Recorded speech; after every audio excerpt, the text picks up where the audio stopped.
We're continuing to look at the use of functions to write and create modular code. So I'm going to open a new NetBeans project. And I'm just going to go over, and this time we're using NetBeans 7.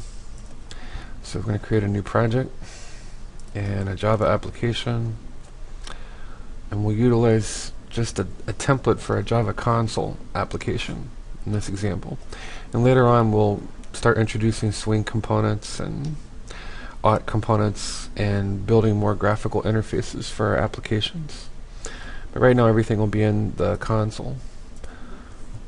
I'm just going to go with the default project options.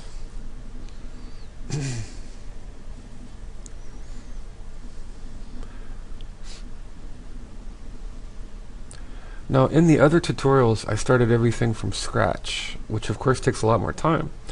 But at this point in time, you should be familiar enough with the basic parts of the Java programming language so that we can kind of start with templates, and that'll save us some time. So, we still have the main class body here and package, and I'm just going to refactor this. I'm going to move it outside of the we'll move it outside of the main package here. And let's go ahead and refactor that.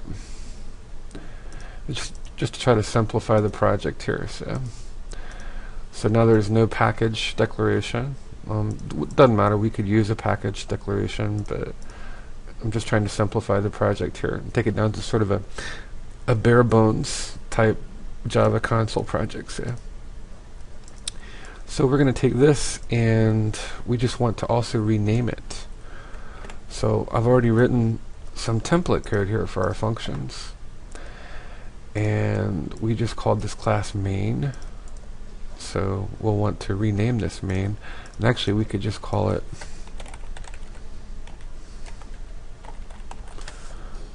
functions example. How about that?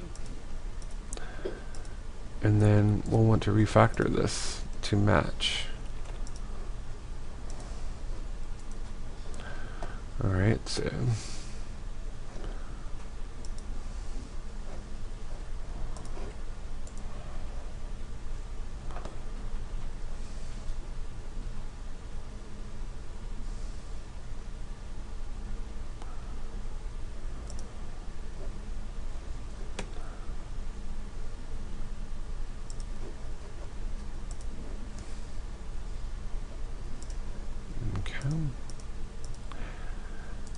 and then the last thing we want to do is let's look at just make sure that that's set up as our main class now, so we can build the project. And I'm just going to kind of slide this over here some, and let me do a rebuild.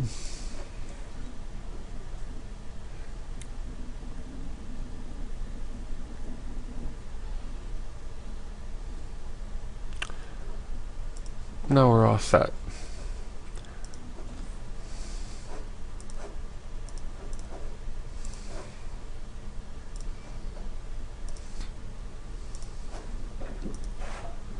So taking a look at our code here, we have the main class, and this ends the main class.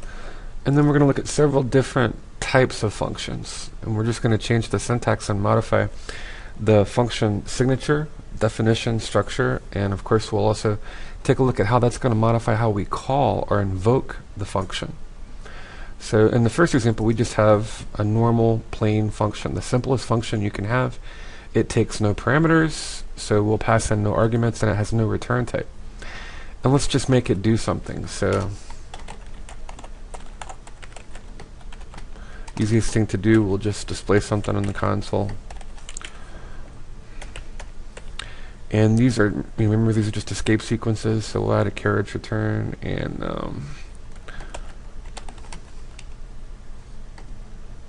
we'll just say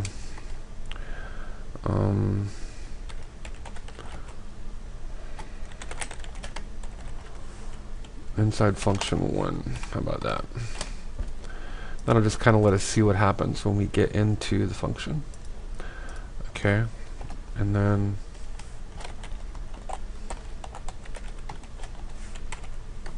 here we'll just add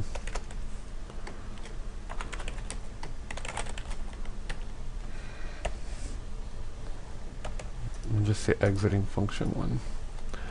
Okay, here we'll say hello.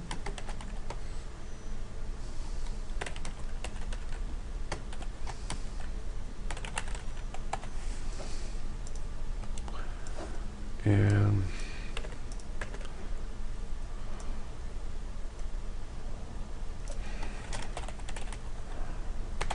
we'll just leave this code the same. We'll say calling function.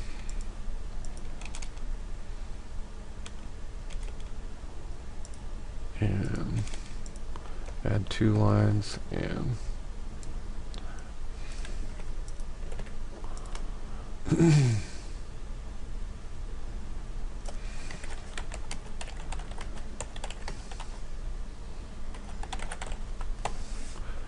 say back inside main function.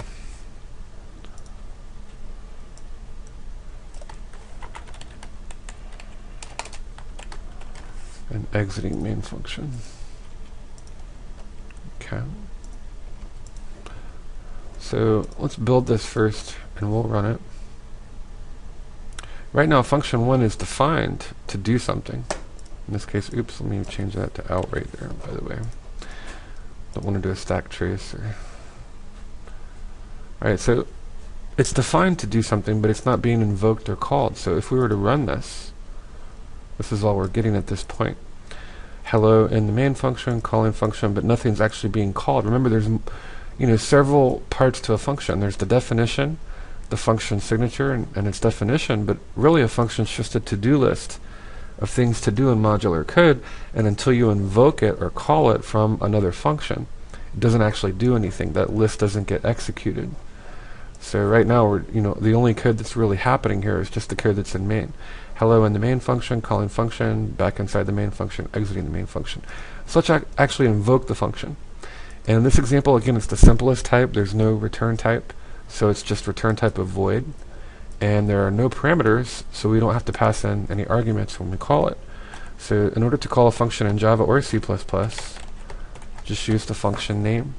And since there are no parameters to pass in, just empty parentheses in this case. Remember, every statement terminates with a semicolon, so I'm going to go ahead and rebuild the project, and we'll call it. And now if we call it, let's see what happens. Okay, so now, if you look at the program flow, I'll step through the code here. Alright, so if we step through the code, here we are inside of main. Hello in the main function, calling function. Then we call function 1.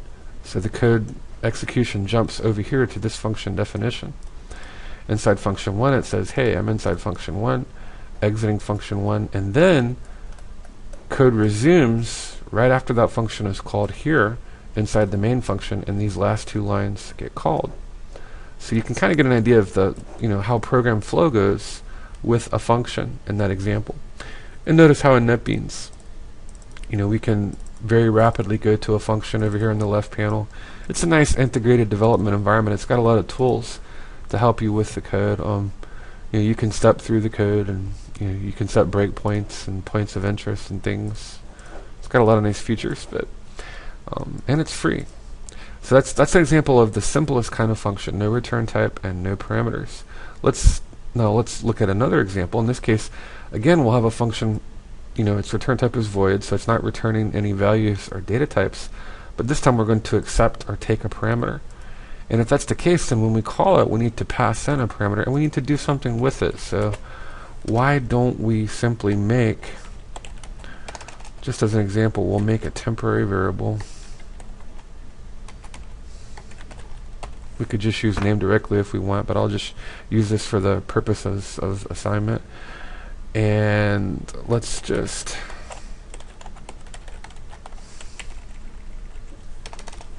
sometimes autocomplete. We'll do a little bit of concatenation here.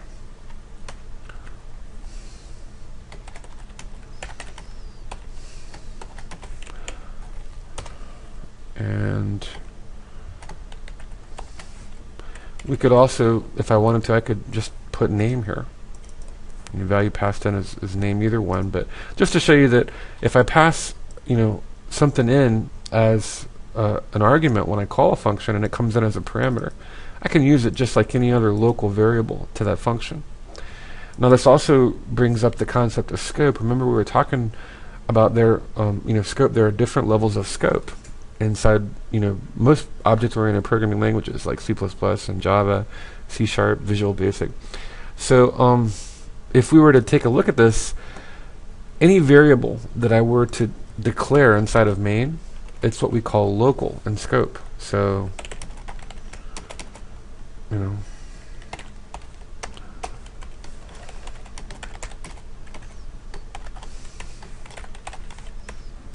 okay, but that's different from a variable that I would have in this function. So this name that comes in as an argument to function 2, that's local to function 2, not to function 1. So if I were to display the value of name here, it would say Charles, because this variable is local to the main function.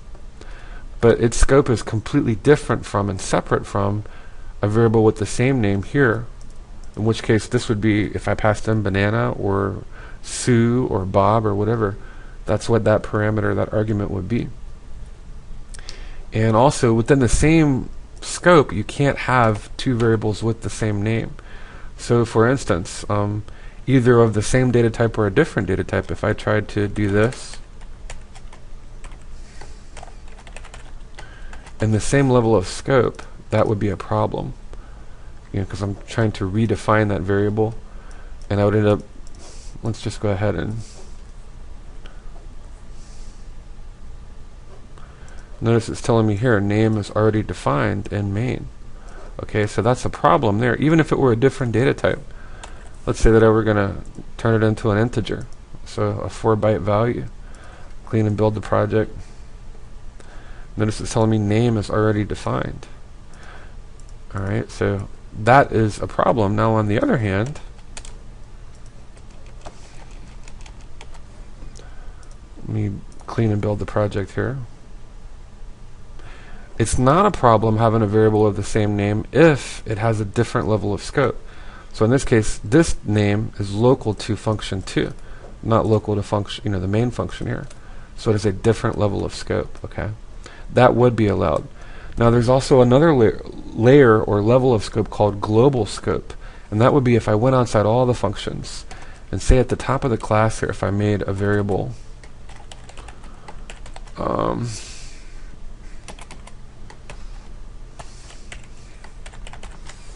alright, I'll make a string called banana there. And also, since we don't have an instance of the class, notice that all these functions have to be public and static. Remember that you don't have to make a function static or a data member static if you build that class from another class, if it's instantiated as an object from that class. But in this example, this is the first class we've created. There are no other classes, so they have to be static because they have to exist without being called from another class or without having an instance made of them. In other words, this is just the first class that we're going to run. So I would want to do the same thing with my data member. I want to make it public and static. Okay, so now this is different here because, yeah, sure, I have name here and I have name here, and they're both local to their respective functions, but this is global name. Okay, and if I were to let me just add one more line here. We'll add one line.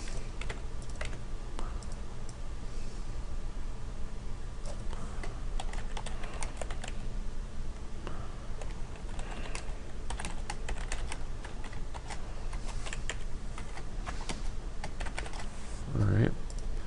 Just to show you, we'll concatenate the string here, these two values. So, alright, so let's build the project. Now, globally, outside any function, I have a variable called name with a value of banana, just a string value. Inside the main function that takes an array of type string as a parameter, I have a local variable with the same name, and it has a different value. It's Charles. So what would be displayed if we ran this program? In this case, Charles. And the reason is this local name will supersede or override this global name over here. Now, if for some reason name was not defined, we'll comment out the definition here. And this is an example of hiding a global. It's one of the reasons why it's generally preferred that you use as few globals as possible. I mean, there are plenty of situations where you need to use a global, but because of the danger of hiding a global by having a local created somewhere and a function somewhere else, just one of the reasons. Of course, there are many other reasons for not using too many globals: to conserve memory. Remember that anything that's declared local inside of a function, when that function ends and stops executing, it would be, all of those variables would be cleaned up. The memory would be returned and the objects would be destroyed. So on the other hand, if I make something global, it's going to persist for the length of the program. Like out here, when I execute and run the functions _example class, this memory will persist until I actually end the program. Sometimes that's what you want. If you're maintaining like score in a video game, or there might be certain values in a database where you have a global to cause a value to persist until you write it to a file. But sometimes it's not necessary. And if it's not necessary, if there's no good reason for a value to persist, then it shouldn't be global. It should be local. So try to make things local when and where you can. But just to show you the difference in scope, let's clean and build the project again and watch what happens when I execute it now. So we've commented out the definition, the local definition of the string variable name. Now we have the global definition of the string variable name. And if we run the program, notice the value of name is now banana instead of Charles. Alright, so just kind of a brief review of scope. We talked about it before. Now let's look at calling some of these other functions. So we've called function 1, which didn't do anything. Okay, and now let's look at calling function 2. It has no return type, so we don't have to worry about catching the return value, but it does take a parameter. So we have to pass in an argument. So I wouldn't want to call function 2 like this. If I tried, good compiler would at least give me a warning about that. Yeah. Say, hey, what are you doing here? In this case, it's letting me know function 2 here, it's expecting a parameter. It's expecting an argument. How can I call function 2 when I've defined it and its signature says it takes a string argument, but I haven't passed in a string argument? So I could use an actual variable. In other words, I could pass in the global name. That would work. And I could also pass in what's called a string literal. So I could pass in the name Sally here. So if we do this, let's rebuild the project. And we'll run it. And notice, now we're calling the function, we're inside function 2, and there's the variable that I passed in, the string literal of Sally. On the other hand, I could pass in a string variable. I could pass in one local to main, or I could pass in the global. In the first example, I'll pass in the global. We'll rebuild. Notice here's the global value banana. Next, I'm going to hide the global by declaring a local variable name inside of main. And now what happens when I rebuild the project? Notice that it has the value of the local variable declared inside of main. So two different ways of invoking or calling functions and defining them.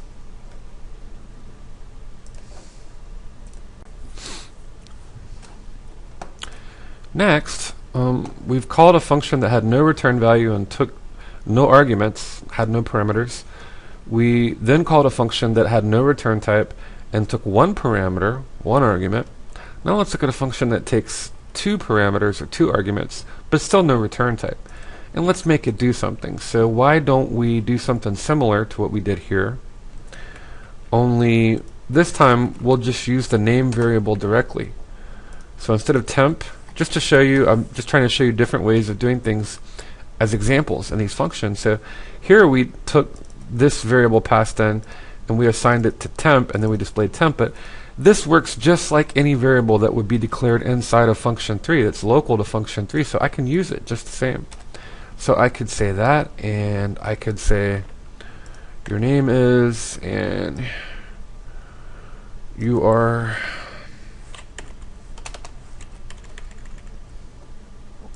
we use age here, and we'll use the process of concatenation. And we'll simply say that. And we said, didn't use this on the last function, but we'll do this too so you can kind of see where we are inside of a function. So I'll put inside and then exiting. And this time it's function 3. Okay? So again, if the function's defined to do this, then remember when I call it or I invoke it, the way that I call the function has to agree with the way that it's defined, all right, in the function signature and its definition. So if I were to come up here and call function 3, this would still be a problem, even though I'm passing in a string, which is good. That would work fine for function 2, but function 3 is expecting more than just a string, right? It's expecting 2 arguments, not just 1. So I shouldn't pass in, not only a string, but I have to pass in an integer value as well, a name and an age. And I would have pretty much the same problem trying to call the function with only 1 parameter when it expects 2 as we had before when we tried to call it when it expected only 1 parameter and we gave it none. So again, watch if I rebuild. A good compiler should warn me. Hey, what are you doing? Function 3 is expecting 2 arguments, a string and an integer, but all you're doing is giving it a string.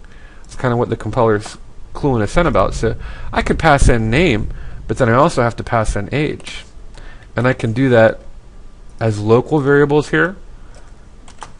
Let me change my age value there, so we'll do 40 there. So I could do that locally here and pass them in as variables, or I could do string literals. We'll do both. So first we'll rebuild the project, and let's run it. Inside function 3, my name is Charles, I'm 40 years old. So those are the values passed in there. Now let's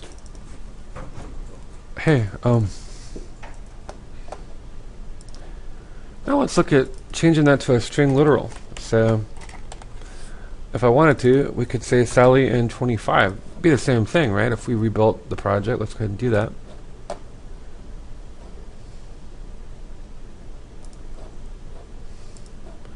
Now it's Sally in 25. So, whether they're symbolic constants, variables, string literals, whatever we pass in, actual integer, kind of get the idea now for how functions work as far as when you call or invoke the function, it must agree with how you define the function and the function signature. So let's take this example and we'll look at function 4. And this time function 4, it takes no arguments, no parameters in the parameter list, but it does have a return type. The first 3, they were void. They had no return type. Here we're returning a data type, and it's string. So, the only condition here is that I have to catch the return value when I call the function. Remember that. Also, I wouldn't want to return the wrong data type. In other words, I couldn't do this. Like if I'm returning a string literal, that's fine. But let's say that I were going to return an integer, something of the wrong data type. Wouldn't want to do that. And let's see if I get a warning. Yeah, incompatible types. Why? Because I told the compiler, hey, when this function gets called and it's done, it's going to return a string, so it has to return a string, not an integer. Now, if I were to change the return type to that of integer, that would be perfectly fine, right? So if I rebuild the project, now if I want to return an integer, now that it's declared to return an integer, I'm okay. But I'd have the same problem if I went back to returning a string. When in the definition I code it to return an integer instead, look what happens. It's the wrong data type, incompatible types, right? It's not matching what I told the compiler it should do. So I just want to make sure that I do that. Okay, so sort of the first caveat when you have a return value is you have to make sure that what you return matches the data type you declare it as. Also, you want to make sure that you don't forget that when a function is not void, when it has a return type, it has to have the keyword return and return a value when that function's done. Again, watch what happens if I were to build the project. I told the compiler that it's going to return a value, but look what it says, missing return statement. See? So I have to return a value, and that value has to match the data type in my signature or my definition that I'm going to return it as. All right, so sort of maybe the second caveat. First caveat, make sure your data type matches what you code in the signature. Second caveat, make sure you return. If it's not void, you've got to return something when the function's done. The third caveat is when you call the function, you need to catch the return value. Up until now, I haven't had to have anything to catch these values, right? But in this example, let's make another string here. We'll just initialize it, there. We'll just say nothing now. All right, so we have a string now called output. These first three functions, functions 1, 2, and 3, they had no return type. They were void, so I didn't have to catch a return value. Here, when this function gets done, it throws a string out, right? So when it's done doing whatever it does, there might be 1,000 lines of code in here, but whatever. When it's done, it's going to return a string value. So that means that a value is going to be thrown out or passed out of this function. And if that's the case, I don't want to just call it like this. I have to have something to catch that return value. So when you call a function that returns a value, you always have to have a local variable or a global to catch the value and store it in. So in this case, I'd want to say output equals, right? I have a local variable, and now I can simply call my function for, and of course it takes no arguments, so let's get rid of the arguments there. You understand what I'm saying? So when this function ends, regardless of whatever it does, 100 lines of code, 1,000 lines of code, but when it gets to the end, if I say that it returns a string, it has to return a string. Okay, but that also affects the way that I call it, because when I call it, I can't just do it like I did before. Like I can't just say function for like that. I don't want to do that. And again, a good compiler would probably at least warn me about that and say, hey, you got a return value, you're not doing anything with it. Well, I guess not, but still, the idea is whenever you have a return value, you want to have, you want to catch it, you want to do something with that value. So when function for gets done and it returns a string, it's going to throw it into output. And let me just display something here. I'll just say value returned was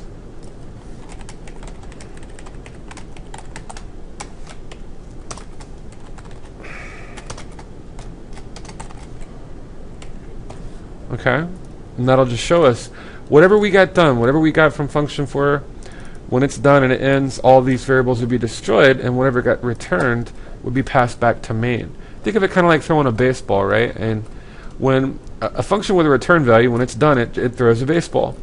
Well, if you don't have something sitting around to catch it, it's ball's going to hit the ground or break a window or do something. So whenever we have a function that returns a value, we want to catch the return value in another variable, either one local to the function, or I could even use a global if I wanted to make some global variable out there. So let's build this project and see how it affects the behavior now that we're catching the return value, right? So if nothing happens to output, it should still remain nothing, right? That would be the value of it. But the problem is function for, or what will happen is function for is going to change that with its return value, so it'll just be blah. And maybe I will even throw, let me throw a line in here. We'll throw this.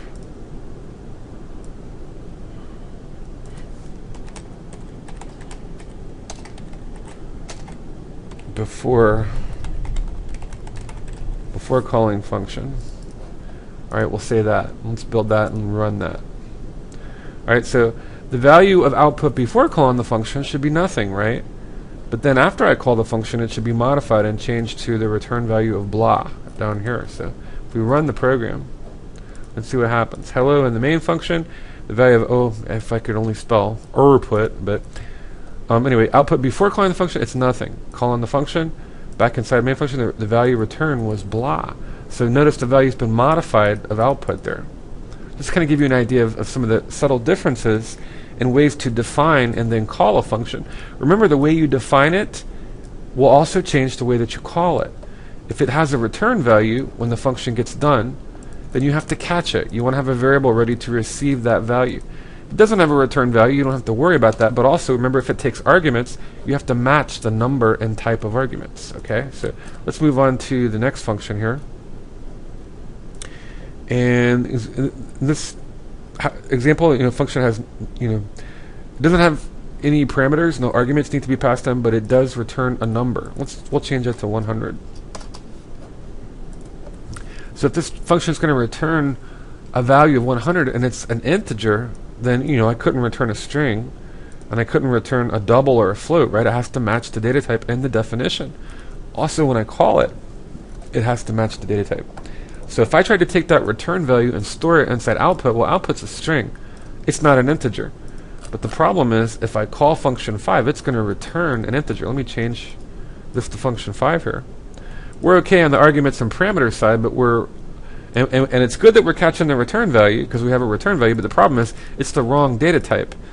It's a string, but function 5 is going to return not a string but an integer, so I should be catching it in age. And watch what happens if I build it. Incompatible types, right? I'm using the wrong variable to catch the return value. So now what if I were to change that to age?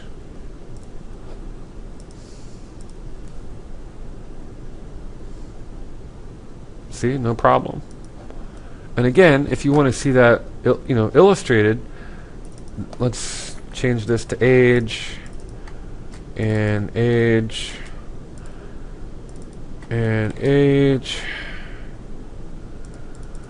and now we'll catch it in age, and we'll just, so again it would be 40 here. Notice it would be 100 when it's modified or changed. But at least our the way we invoke it and call it, our definitions, our data types, our signatures now agree with each other. Alright, so value of age before calling the function 40, calling the function back inside the main function, value return was 100. Okay? And let's look at the next example here. Alright, so in this example we're going to do everything, and a lot of times you'll do this. You'll have a return value and you'll have several parameters or arguments. It's not uncommon to have 3, 4, maybe even 5 arguments passed into a function. I don't know. I generally don't like to go anything over maybe 3 or 4 because I think after that a function can get kind of needlessly complex. But then again, when you get into overriding and overloading, you could have a dozen functions with the same name that take different numbers and types of arguments, and that can be very useful. Basically it can kind of make one function magically do the right thing based on the data types, the arguments, the parameters you pass in. It kind of hides the complexity, makes it work almost like magic or voodoo. And that's kind of a cool thing. That can be a cool thing, but and maybe just a small caveat there. You don't want to necessarily get overly complex with the number of arguments and parameters that you take for a function. But in this example, very simple. We're just taking 2, right? X and Y. And we have a return type. So what are we going to do with these variables? Why don't we make we'll just do a simple addition here, if I could spell. Result is equal to, alright, so, and then why don't we return result? Alright, so make sure our data type matches. Result is an integer, we're returning an integer, right? And what are we doing? We're just going to add in the arguments that we passed together. So I'll just add them together there. So if we hop back up here, that's going to affect how we call the function, right? So in this case, this is fine. If we, age is an integer, it's catching the return value, what's getting returned an integer, so they all agree, they match in terms of data type. But the problem is, we don't have any parameters. We're not passing in arguments here. And the definition, the signature down here says we're going to take 2 parameters. So in order to do that, why don't we just give it 2 numbers? So we'll pass in 500 and 450. Right, we'll pass in 2 numbers there. And this way it agrees. So we'll rebuild the project and run it.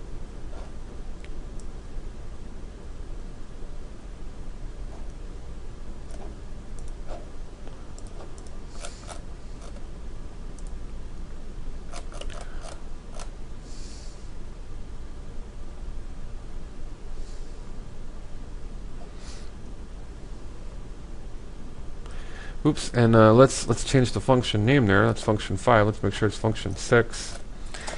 And then we'll rebuild it.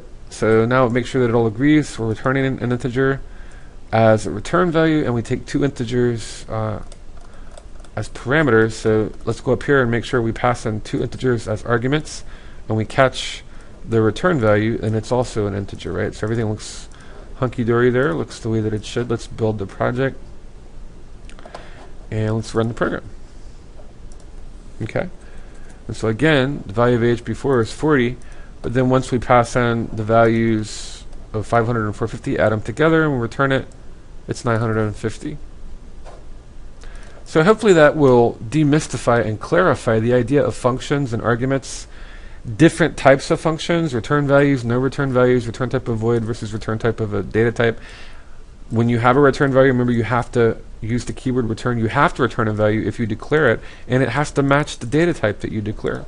And if you define a function and its signature is accepting parameters, when you invoke the function, it has to agree, right? You have to pass in those parameters to agree with that function.